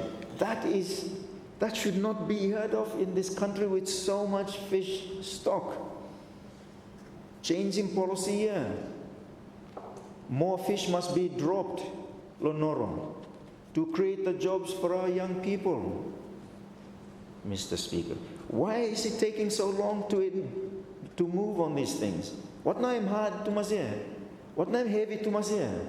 Mr. Speaker, what now I'm pass to mazia? Sir, what's something you miss out doing no more? Please get them done. Sir, I note I've gone on for a bit longer. Me got a little bit more, but I'm all right, or? You go ahead, no? 5 minutes. Hey, me should not ask no way, man. Also, me go low and nothing, man. So I was very pleased with the intervention blow, Minister Blow, Health.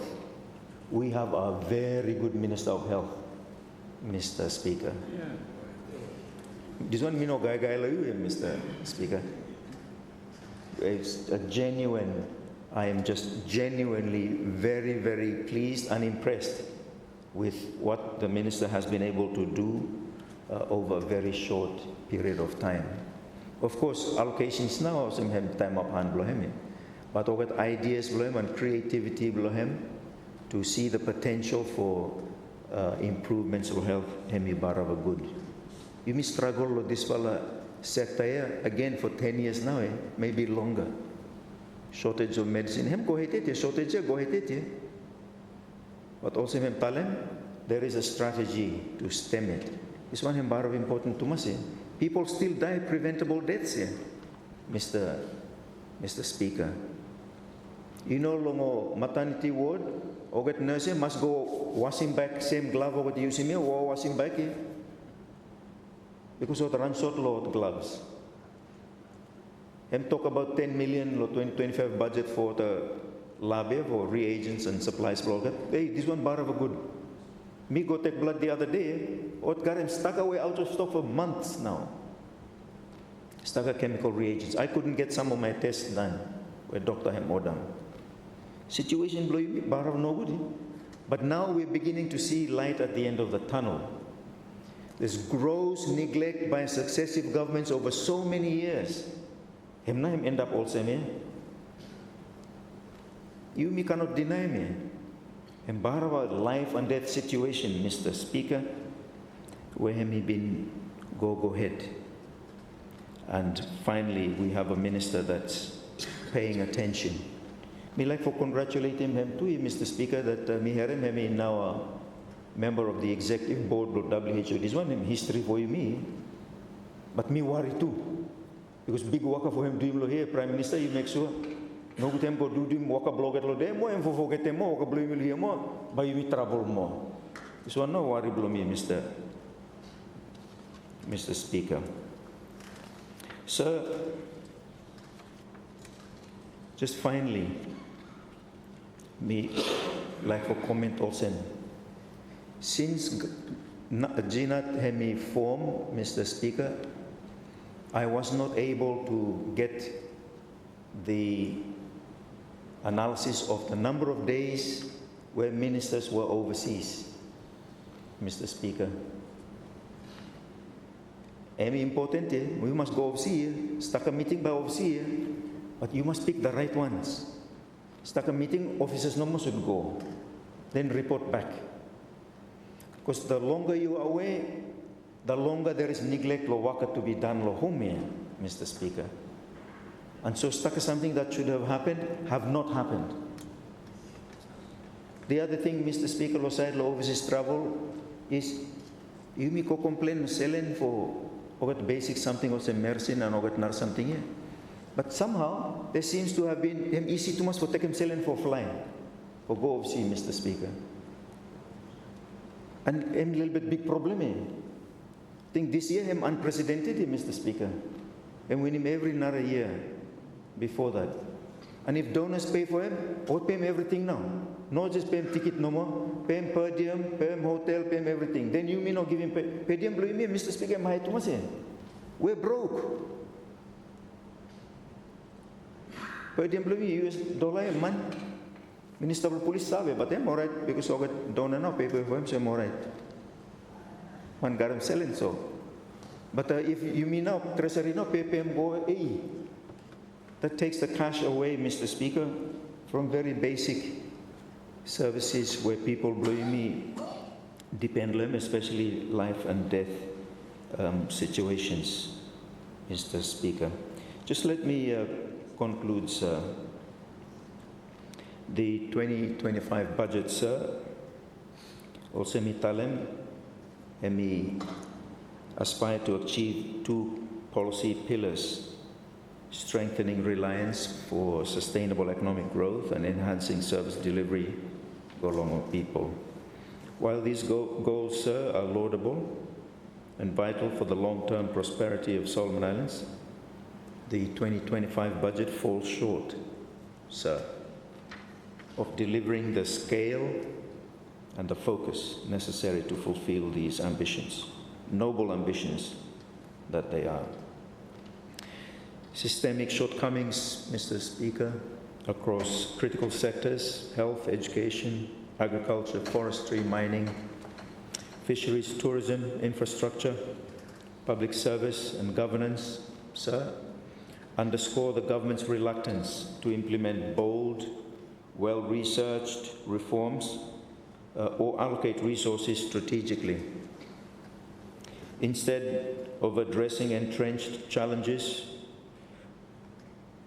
with creative but evidence-based solutions, sir, the 2025 budget has recycled familiar rhetoric without the substantive financial commitments or policy frameworks required to drive real progress. This, sir, has entrenched hardship, hindered economic diversification, and will perpetuate a cycle of high cost of living, inadequate services, and missed opportunities. Although some areas, sir, such as agriculture, renewable energy, show promise, these efforts are undermined by narrow scopes, delayed reforms, and weak integration with broader economic goals. As a result, Mr. Speaker, the 2025 budget does not adequately strengthen resilience or improve service delivery to align with its stated aspirations. Sir, Solomon Islanders deserve a government that confronts these challenges with transparency, strategic planning, and decisive action. Without such a shift, the 2025 budget risks becoming yet another missed opportunity to transform the nation into a thriving, equitable, and prosperous society. To truly achieve its vision, sir, the government must bridge the gap between ambition and execution, ensuring future budgets are built on a foundation of bold leadership and meaningful reform. Sir, the consistent budget deficits of the past 9 years, coupled with the significant deficit of 1.3 billion projected in the 2025 budget, undermine its credibility. We must, Mr. Speaker, expect reservations, expect very low budget execution, and tragically expect poor government services in 2025. That's just the reality. And in the economy more broadly, sir, we are to expect life for the majority of ordinary Solomon Islanders to be harder in 2025 than in 2024. So it is not a good note to end on, but it is where the government's 2025 budget is projecting and is giving to the people of Solomon Islands. Hem no good here, Mr. Speaker. We are capable of better, but we are not delivering that better. Life bara wahat tumas ya, Mr. Speaker. Bara wahat tumas. Hem bara wahat long time come no, but this is hard go more, Mr. Speaker. Unfortunately, Mr. Speaker, time you may look at 2025 budget, hemi clear 2025, by him hard go more winning 2024, Mr. Speaker. That's the reality. I'm sorry to be the bearer of bad tidings in this matter, Mr. Speaker. Thank you for the opportunity, sir, and I resume my seat. Thank you, Honourable Leader of Opposition. Let me give the floor to the Honourable Minister for Environment and Conservation, MP for Kabuotu. You have the floor, sir. Thank you, Mr. Speaker, for giving me the opportunity as a Minister for Environment, Climate Change, Meteorology, and also MP for Kabuotu. Mr. Speaker, on the outset, let me thank the Ministry of Finance, Ministry of Planning, the Prime Minister's Office, and the officials for the preparation and completion of the budget. And of course, me like also to thank him too, Public Accounts Committee, for grilling good now that the budget were come through the committee for the past few days. Me like to thank him, especially Roto Blomi, MP for Central Honera and Chairman of Public Accounts Committee, and of course the members including the Leader of Opposition. Mr. Speaker, by me touch base on very few things no more. And first of all, me like for touch base on several areas where the Leader of Opposition am highlighting, which me acknowledging, Mr. Speaker, in terms of the credibility of the budget. It's not only the Leader of Opposition, but there are also a lot of political commentators and critics bloginat or discredit him in this budget. But Mr. Speaker, let me assure this House that this budget, Mr. Speaker, is based on reality. And if you look at the development budget, a lot of people are saying that in order for us to achieve transformation, Mr. Speaker, we must increase in budget here. That's the rhetoric that we hear inside the House here and outside, Mr. Speaker. But this government, as a responsible government, we made the increase, but very reasonable increase, because we try to balance what we can strategically do and also how much we can afford to get in terms of the revenue. And the increase of development budget for this year, for next year, Mr. Speaker, as an MP for Kabuotu and a Minister for Environment, meeting him very credible. Credible in a sense that the focus to increase of development budget this year and focus the productive sector. And the areas where the Leader of Opposition has mentioned him, we have identified now what the constraints inside the economy. Some areas I mentioned him addressed inside the budget. Yeah. And if you look at the increase of agriculture, Mr. Speaker, which him always tell him that him backbone of the country, there is a significant increase of 20 million, from 30 million in 2024 to 50 million in 2025. But not only agriculture, there are other productive sector ministries, including fisheries, MID, tourism, which are very critical areas where for growing this whole economy. And being as a responsible government, Gina, they making that increase can commensurate with the level of revenue that we anticipate for 2025. So for him, discredit him. This whole budget, him no fair, Mr. Speaker. And Mr. Speaker, me hearing inside of this Honorable House that we talk about the affordability. How about him funding this budget? Mr. Speaker, Gina government, the cabinet, through the caucus, we not only look at money as a way of funding this budget, there is also, in going forward, we're trying to address the institutional weaknesses that we got in. Because not only money no more for driving development, Mr. Speaker, we have to enhance, we have to increase some of the institutional gaps, weaknesses that we got in. And this is a plan of Gina government. And so we look at funding this budget through so many ways, as Minister of Finance alluded in his budget speech. And of course, Mr. Speaker, as we said by Mr. Thomas, but the strategic direction for this government for addressing this budget or the economic weaknesses, we focus on the very strategic areas for growing this whole economy. You look him inside the government budget, Mr. Speaker. And for criticizing the fiscal policy block government, him not fair to him, Mr. Speaker. It's not only the fiscal policy that drives this whole economy.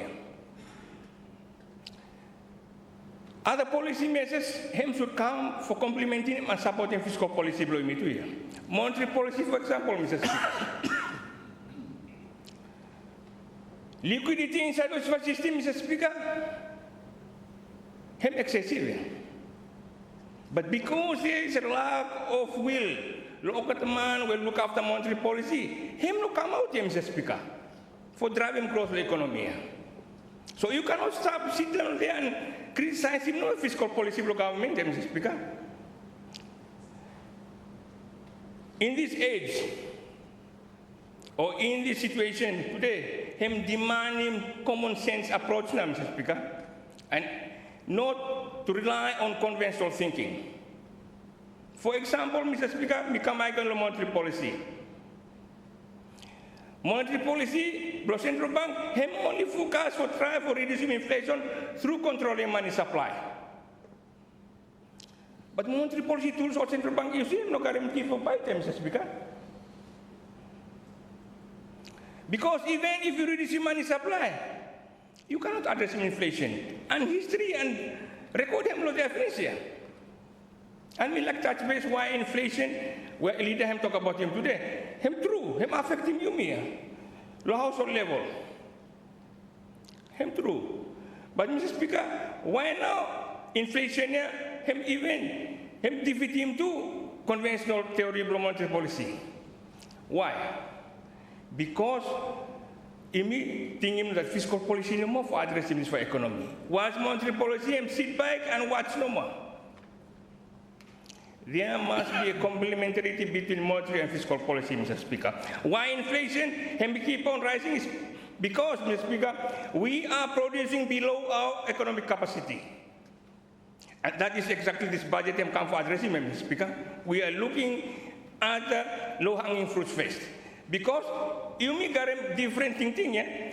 We all have our own ideas on how to grow this whole economy. But first of all, Mr. Speaker, we have to really look at what is more critical inside the economy for addressing first, because we don't have the financial resources for addressing everything with immigrant. The laundry list that immigrant, Mr. Speaker, we have to identify which are the most critical ones, because we don't have sufficient financial muscles to do everything that we like it. So that is why, Mr. Speaker, it's important for immediate look at the priorities. And by me touch further to this, Mr. Speaker. the strategic spending where inside the budget here, me must say, Mr. Speaker, that there is a strategic direction where him establish the budget here. And me like, for commending those people who were building up this budget. One thing I'm absent to him, Mr. Speaker,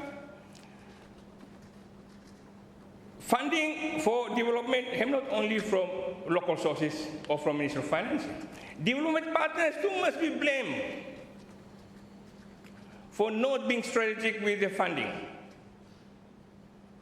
It's not stuck a funding block, they have not based on economic consideration here. It's based more on geopolitical and strategic reasons. So Okata too must rethink him how now Okata spending money block to be more strategic. For example, Mr. Speaker, leader him talk about him, the value chain. Time we talk about him energy inside the country, we talk about the rural areas, urban areas, no more, Mr. Speaker. While the value chain went up bottom below him. The bottom of the value chain is in the rural area, Mr. Speaker. That's where value chain starts. And this is what the government of Jinat by doing, Mr. Speaker. And through my ministry, this is the focus, to make sure that the 70% of our rural population got access to energy, because it's important for driving the whole value chain of production. So these are some of the areas that Imi forget him. Imi criticize him, this was Jinat government, based on the actions and activities were based for town when it comes to energy, Mr. Speaker. So this budget, Mr. Speaker, if you're not looking, re-look into it, Mr. Speaker. Re-look into it. If we talk about the value chain financing, HEM has to start from the bottom of the production chain. So in this budget, Mr. Speaker, if we talk about the value chain production, I think me looking that HEM address inside the for budget. So it's unfair to discredit the budget when it comes to how much we are focusing on strategic areas of the Jinat. So, Mr. Speaker, just to reiterate and further elaborate on the strategic weaknesses where the donors and other donor agencies through their unappropriated funding. For example, Mr. Speaker, before doing funding, they should do the assessment on which community, which province, what na strength block it, what na comparative advantage block it. If talk about agriculture, for example, Mr. Speaker, if you talk about agriculture, Solomon Island, I'm clear no man, Malaita, Guale, Makira. Yeah, that's where the focus should be, and this is exactly what agriculture by focus on. If you talk about fisheries, Mr. Speaker, you have talent no man. Sorry if you are questioning me, but if you talk about fisheries, Isabel is one, Mr. Speaker. Isabel is one. And if you look market long area, lo refis, me fala Isabel na flood the market there. But me fala some of the people me fala no look sabi what na refrigeration it, me fala no look sabi what na solar ice too. Because why? What RCDF pass kami no more, I'm not go down there. And for you questioning credibility of the budget, for you inside you must have that big chunk of the development budget goes through RCDF. And so if you not develop a constituency, you are blamed for it, Mr. Speaker. That's right. If you want to improve the economy of this country, Mr. Speaker, big chunk of the development budget is not RCDF. So how many years you stop the parliament there, if you have not developed the rural area, you are blamed for it, Mr. Speaker. So we have to rethink. So if you like to make sure that there is development down the rural area, from this year, you make sure that you fund him the bottom of the value chain, using that RCDF, Mr. Speaker. Go back to it's basic fundamental, Mr. Speaker, for economics. So those are the few things we are like highlighting, Mr. Speaker. And so the blame should not be squarely on this government. All of us, this government, the donors, everyone by blame, Mr. Speaker. Because even the donors too, what a Google put in some fisheries or bush come now. Or to go put him somewhere fisheries where him not part of the value chain now. Him fisheries lo him stop lo there now. Him no come end up lo end lo value chain lo nera. Mi falo Isabel no full fish lo market. Time rafsi mi falo sa kam na. You should provide refrigeration. Boats, engines for mi fala travel kam lo ya. Don't ask no matu. So imi maslane lo very basic things here, Mr. Speaker. So you cannot squarely blame on the budget itself. The budget, hemlo there, imi too must be innovative on how we spend the budget to grow the economy, to expand the economy. So, Mr. Speaker, me respond to this one not directly to good friend of me MP for Akalanga and leader of opposition, but me happy to must do identify or the key weaknesses, key areas, or the major constraints economy blowing me, which by helping me as a ministers or as government for addressing what the weaknesses I'm highlighting. But the only point that we me like for rebutting is if you for you discrediting this whole budget, him unfair. Him no more one area me like for touch base to him, Mr. Speaker. In terms of my ministry, Mr. Speaker, we have not, if you look the budget here, but me no cry over, but my budget doesn't increase. Same no. But because ministry looking that him sufficient. As a ministry, we receive a lot of unappropriated funding.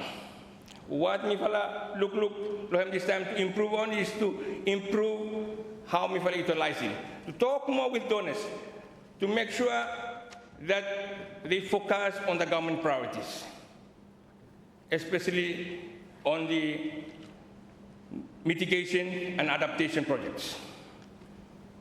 And so the priority of ministry for me going forward from now, Mr. Speaker, is more on adaptation. And we will try to work as much as possible to access financing from the financial mechanisms we have borrowed hard for to make sure that in addressing adaptation projects, investments inside the country. From my stock take, Mr. Speaker, the ministry has been focusing quite a lot on mitigation. While adaptation, I'm not there, but meeting it should be more, because we contributed less on greenhouse gases. And we should not focus a lot of resources on mitigation. We should focus on adaptation to build resilience, a lot of communities believe me. To build resilience of the communities believe me. And if there is a need for mainstreaming of the roles of the women, children, local communities believe me, my ministry is looking at that option also, so that Okata become more resilient, because much of our population live in rural area, and a lot of funding we have come, him doesn't go down and build him resilience for the communities. And again, him no strategic too. Time come to ministry, Mr. Speaker, I know what time the ministry problem start to speak up.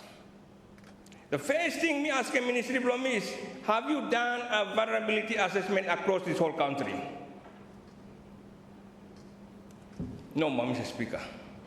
So my first task is to ask the donors to make sure a vulnerability assessment, it must be done. How can you do your national adaptation plan without a vulnerability assessment? And that is the reason why very few were vulnerability assessment completed no more, or to continue for receiving assistance for climate change projects. Because over the years, there was no complete vulnerability assessment across this country. And this is one of my priorities now as a Minister of Environment, Climate Change, from now on onward, Mr. Speaker. And because this vulnerability assessment as a baseline has very important information for donor support. And by January next year, vulnerability assessment by start Makira and make sure I'm completed by the end of next year, so that him go in line with him the national adaptation plan. And this is a priority. So you may start from behind more. Every other country go now. You may start from behind more. But Mr. Speaker, I can assure this House, Mr. Speaker, that with the political will of Ginat and as a minister, we will deliver. So him now, Recital Ministry, Mr. Speaker, on the priorities that me prioritizing for next year. And so, as I've said, we will work on whatever existing resources, especially the unappropriated funding where come from our donor partners here, for improving or increasing resilience for people who were impacted by climate change, Mr. Speaker. So this is an area where, as me say, me like for touch base Recital Ministry. So with this one, Mr. Speaker, I hope some of the areas where leader have been mentioning, and perhaps any other ones by mentioning by Minister of Finance, by him respond to him later. But what me share him law, this for Honorable House, Mr. Speaker, today, me like him, me must think heavy with him, because we are all to blame. If there is no development, if households here continue to suffer through inflation and economic hardships, just imagine some of you, or if I start with this Honorable House for how many years with that RCDF. You should have developed resilience law communities finish here, Mr. Speaker. Some fan law I think even if you go diabetes, but you have a necktie and shoe now. The amount of money you may take away, Mr. Speaker. So, Mr. Speaker, really look into ourselves. Blame ourselves for all these hardships too, Mr. Speaker. With these few remarks, Mr. Speaker, me supporting the budget, appropriation budget bill for 2025, and me beg to take my seat. Thank you very much. Thank you, Honourable Minister. Any other members who wish to join the debate? Otherwise, I will now suspend our meeting and we'll resume at 1:30.